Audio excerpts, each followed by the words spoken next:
Picture this. It's the summer of 1969. A man in a small town is walking through a Chevrolet dealership lot, and he stops dead in front of a car so low, so wide, so aggressive it looks like it's about to bite through the pavement. He doesn't have the money for it. He's going to buy it anyway. And 60 years later, historians, collectors, and engineers are still uncovering the secrets buried inside that exact car. The 1969 Corvette Stingray. Secret Chevrolet spent decades trying to keep quiet. By the end of this video, you'll understand why so many people call this the single greatest Corvette ever made, and I promise you, it has almost nothing to do with the horsepower number you already know. Because here's the thing, everybody thinks they know this car. The pop-up headlights, the side pipes, the number 427 stamped across the hood. That's the postcard version. The one that ended up on bedroom walls and calendar pages. But behind that postcard is a story involving a canceled name change, a classified military testing program, and engine option dealers were ordered to talk customers out of buying, a secret message hidden inside a dashboard for over a decade, and a top speed run so fast, General Motors buried the paperwork rather than let the public find out. Stick with me, because the deeper we go, the stranger it gets, and the last fact on this list is the one that actually made grown men cry when it finally came to light. Let's start with something almost nobody knows. This car almost wasn't even called a Corvette. In the mid-1960s, while GM's design studios were sketching what would eventually become the third-generation Corvette, there was a genuine document-supported push inside the company to retire the Corvette name entirely and replace it with something new. The frontrunner name on the table was Shark. Not a nickname, an actual candidate branding campaign, complete with concept badges and internal consumer testing. GM's design boss had already built himself a wild personal show car called the Mako Shark, and the entire visual identity of this new body style, the flared fenders, the pointed nose, the sunken cockpit, was clearly inspired by that same predator. For a while, it looked like the plan was moving forward. Standing in the way was one man who almost single-handedly built the Corvette's reputation as a real performance machine. He argued that walking away from 15 years of brand history was a gift to every critic who claimed the company was embarrassed by its own past. He won that argument, barely. The Stingray name survived. The Shark badge went into a drawer, and the car you know today kept its name by the narrowest of margins. Think about that next time you see this car's badge. It almost said something completely different. Now here's a detail that trips up even lifelong Corvette people. Put a 1968 model next to a 1969 model, and they look nearly identical. They are not. The 1969 body is quietly, deliberately smaller. When engineers were locking down the specification sheet for the new model year, they discovered the previous year's body had drifted slightly beyond its original design targets. And the bigger issue was that the shell had a reputation for flexing more than engineers liked. Squeaks, rattles, the kind of complaint that makes a car costing thousands of dollars feel like it's falling apart around you. So without a single line in the sales brochure, without a whisper to dealers, Chevrolet quietly narrowed the door openings and tightened the body dimensions by a fraction of an inch. It required brand new stamping dies, it cost real money, and it worked. Road testers that year kept describing the car as noticeably tighter and more composed, with no idea why that change never got a headline. It got you a better car instead, silently. And speaking of things nobody was told, buckle up for this one. A batch of 1969 Corvettes left the factory with engines that didn't match their own paperwork. During a production crunch in late 1968, the engine plant supplying these cars was running at full tilt to keep up with dealer demand. And in that rush, a group of small block engines got stamped with the wrong suffix codes, codes that didn't line up with the specific cars they ended up bolted into. Depending on which historian you ask, somewhere between 80 and 120 cars were affected. Chevrolet's quality control team caught this internally before the cars ever left the building and made a calculation. Pulling every affected car back out of dealer inventory would have caused a very public disruption, so they let the cars ship exactly as they were. Nobody at the dealership was told. Nobody who bought one was told. For decades afterward, those specific cars became a nightmare for collectors trying to prove their vehicles were original, because these cars looked on paper like they had been tampered with. And some owners were accused of faking their own history over a shortcut Chevrolet took 50 years earlier. Now let me ask you something. Ever wondered why this generation of Corvette hides its windshield wipers under a little panel on the hood? It looks incredible. It also nearly triggered a federal safety investigation. That hidden wiper system ran off engine vacuum, and here's the problem nobody anticipated. In heavy rain, exactly when a driver needed maximum wiper speed, that same vacuum system directly competed with the vacuum feeding the power brake booster. Translation: in the worst possible conditions, wet roads, poor visibility, high stress, the car's braking power could measurably drop at precisely the moment it mattered most. Complaints piled up. The Federal Safety Agency opened a preliminary inquiry. Chevrolet's engineers responded with their own testing data, argued the reduction fell inside an acceptable range, and the investigation quietly closed with no recall. But behind the scenes, the vacuum routing under the dash got revised on later production cars anyway, which means restorers who know exactly where to look can tell almost immediately whether they're looking at a pre- or post-revision car. Here's one that almost nobody has ever heard of, because the evidence barely survives. Chevrolet's engineering division spent years developing an experimental aluminum version of the big block engine specifically to solve the Corvette's biggest handling weakness, the weight sitting over the front wheels. A single prototype was built, paired with a manual transmission, and put through a real-world durability program that logged over 40,000 test miles. The results were genuinely fascinating. Power output matched the standard iron engine almost exactly, and the weight savings, somewhere around 150 pounds, produced handling improvements test drivers described as transformative. But the aluminum block ran hotter, needed different coolant chemistry, and showed early wear patterns engineers weren't willing to sign off on for production. The program got shelved, and the actual prototype car was reportedly destroyed during a facility cleanup years later. One former GM engineer has claimed a photograph of it exists somewhere in a private collection. If that photo is real, it has never once surfaced publicly. Quick pattern interrupt because I want you to notice something. Every fact so far has one thing in common. Somebody at General Motors knew something the public didn't, and chose to keep it that way. That's not a coincidence, and it gets even more deliberate from here.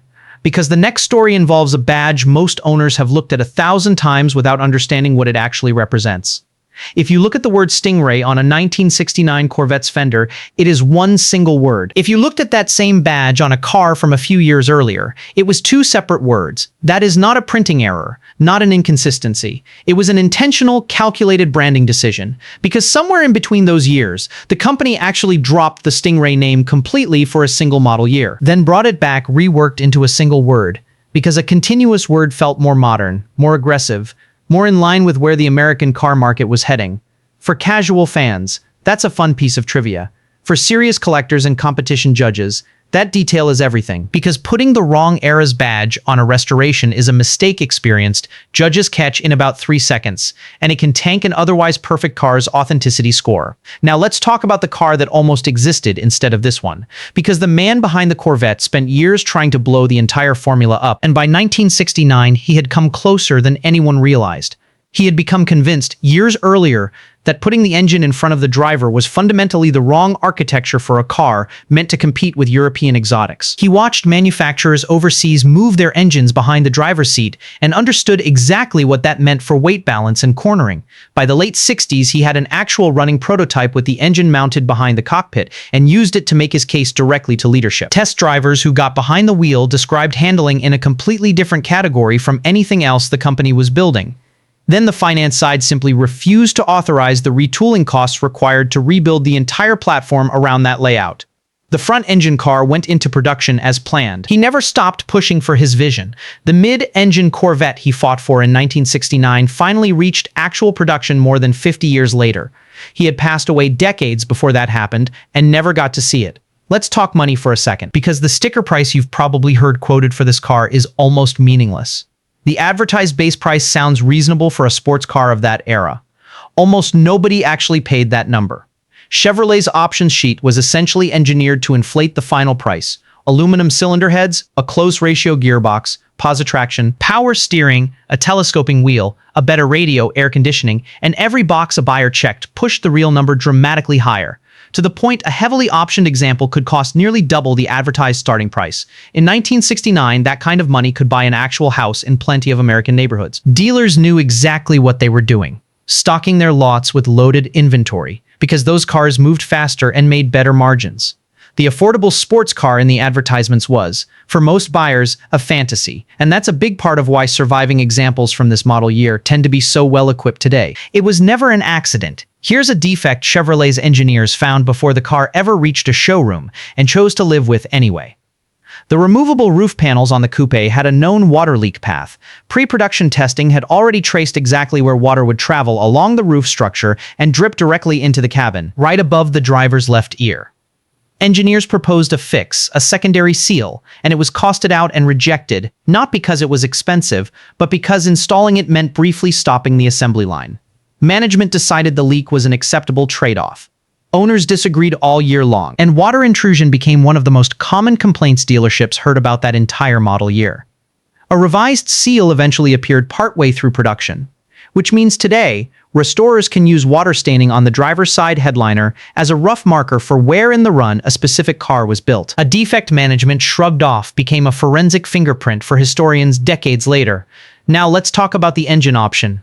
Chevrolet genuinely did not want you to buy, even though it built the single most valuable version of this car today. Just over 1,000 of these Corvettes left the factory with the most extreme engine option available that year, and salespeople were explicitly instructed to talk buyers out of ordering it. The official horsepower rating on paper was already serious, and everyone in the industry quietly understood. It was a significant understatement of what the engine actually produced on a dyno.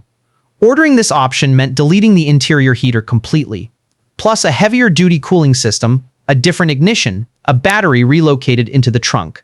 The resulting car was loud, uncomfortable in cold weather, and delivered fuel economy that was alarming even by the standards of an era that didn't care much about fuel economy at all. Dealers were told to lay out every one of those downsides to any customer who showed interest.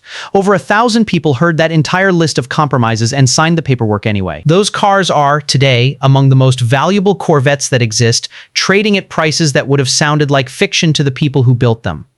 I need to slow down here, because the next few facts are the ones that genuinely surprised me the most. And if you've made it this far, this is where the story stops being about specifications and starts being about people. There was a group of assembly line workers at the Corvette factory who started an unofficial tradition during this exact model year, and it went completely unnoticed by management for months. On certain shifts, workers would informally select whichever car coming down their station looked like the best-built example of the day, and spend a little extra unpaid attention on it. Panel gaps tightened by hand, interior trim fitted with more care, overspray cleaned from spots nobody was required to clean. No documentation, no stamp, no certificate. Nothing that would ever show up on paper. It only came to light when a quality supervisor noticed cars from certain shifts consistently scoring higher in random inspection sampling and traced the pattern back to workers doing this on their own initiative for no extra pay simply because they took pride in what they built. And here's the part that gets me. Instead of treating it as a problem, management used what those workers were already doing as the foundation for a formal quality program the following year. A group of anonymous line workers, for no extra reward, quietly raised the bar for an entire American automaker, and almost nobody outside that factory floor ever knew their names. That pride mattered more than you might think, because this model year came dangerously close to being the last chapter in the entire Corvette story. By 1969, leadership inside General Motors was having a serious, document-supported conversation about whether the Corvette even made financial sense anymore. It generated enormous publicity, sure, but its actual profit margins were modest compared to other models built on shared platforms. A formal internal proposal actually circulated suggesting the Corvette be discontinued within a few years and replaced by a sportier badge-engineered version of an existing cheaper car. What ultimately saved it came down to three things. One man's personal passionate case that this car represented something bigger than a balance sheet line item. Dealer research showing Corvette buyers were fiercely loyal and would not simply transfer that loyalty to a substitute wearing the same name, and a cold strategic realization that killing the car would hand a massive public relations win directly to Ford, who would happily use it to promote their own pony car for years. The Corvette survived, by a margin a lot slimmer than the triumphant legend most people assume. Here's one I guarantee you've never heard, because it stayed locked away in government paperwork for decades. A handful of these exact Corvettes ended up in the hands of the US military for a classified materials testing program. Late in the previous year, an Army research center contracted with General Motors to obtain a small number of production cars, specifically because of their fiberglass body construction. Military engineers were exploring lightweight composite materials for vehicle applications, and this car's body was one of the most advanced examples of that technology available anywhere in the country. The cars were quietly purchased through a civilian intermediary to avoid any visible connection between the military and a commercial sports car. Once acquired, those Corvettes were subjected to ballistic impact testing, blast pressure evaluation, and extreme temperature cycling from brutally cold to well over 200 degrees Fahrenheit. The fiberglass performed impressively in cold conditions and blast testing, but turned out too brittle at extreme low temperatures for serious military use. The findings fed into broader composite research, and the cars themselves were never returned. Official paperwork listed their fate using dry bureaucratic language that almost certainly means they were destroyed. Somewhere in a government archive box, there are probably still photographs of a Corvette being blown up in the name of national defense, and it has nothing to do with racing or horsepower at all. And now, the top-speed story Chevrolet never wanted anyone to know because the number was simply too fast for 1969 America to handle.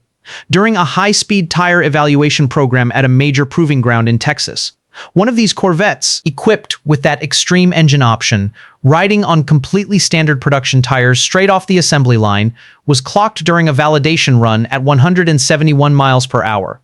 No structural failure, no tire failure, no instability. It simply kept accelerating until the test driver decided to lift off the throttle. That data got recorded, filed, and archived, and Chevrolet said absolutely nothing publicly, because publishing a number like that in 1969 would have triggered immediate regulatory scrutiny and newspaper headlines about dangerous machines being sold to ordinary consumers. That number stayed buried in a private filing cabinet for decades, until a retired engineer donated his personal files to an automotive archive, and that is genuinely the only reason we know about it today.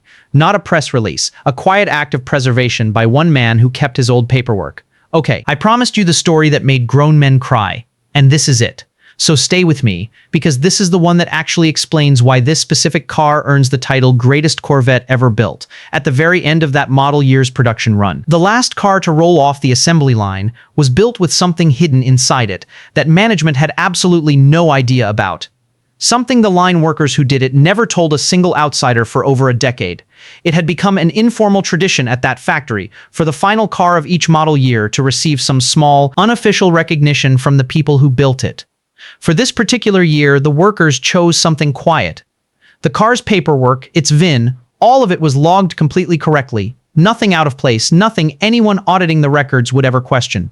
But deep inside that car, in a spot only accessible if someone fully disassembled the interior down to the metal, a line worker took a tool and stamped a message into a bracket behind the dashboard. It sat there, hidden, silent for years, until a restorer doing a full interior teardown in the 1980s finally found it. The message read simply, "Last one, we built every single one. Don't forget us." Underneath it, 10 different workers had scratched their own initials into the metal. The restorer photographed it and submitted the discovery to a Corvette historical registry, and researchers eventually traced 3 of those initials to identifiable men who had worked at that plant during that exact model year. 2 were still alive when the message was rediscovered, and both confirmed the tradition was real, naming other co-workers who had taken part over the years. Neither man had ever mentioned it to a single person outside that factory. They built the cars, left their mark somewhere nobody was ever supposed to find it, and simply went home. Decades later, somebody finally did find it. That is what this car actually is. Not just fiberglass and horsepower and a number on a hood. It is a physical object built out of secret compromises, quiet cover-ups, government experiments, canceled programs, and one small handwritten act of pride from workers who never expected credit and never asked for any. Every fact here was hidden, buried, or deliberately kept quiet by the very company that built the car, and every one of them eventually found its way into the light anyway. That is why serious collectors and historians keep coming back to this specific model year out of every Corvette ever produced and call it the greatest one Chevrolet ever built. Not because of a spec sheet, because of everything the spec sheet was never allowed to say. So here's my question for you. Out of everything in this video, which fact actually caught you off guard? The classified military testing program? The buried top speed run that never made headlines? Or that dashboard message, 10 men, 1 sentence hidden for over a decade? Tell me in the comments, and if there's a specific car, a specific year, or a specific piece of hidden automotive history you want us to dig into next, drop that down there too, because the comment with the most attention becomes our next deep dive. If stories like this are exactly your kind of thing, make sure you're subscribed, because there are a lot more secrets like this one waiting to be pulled out of the archives. See you in the next one.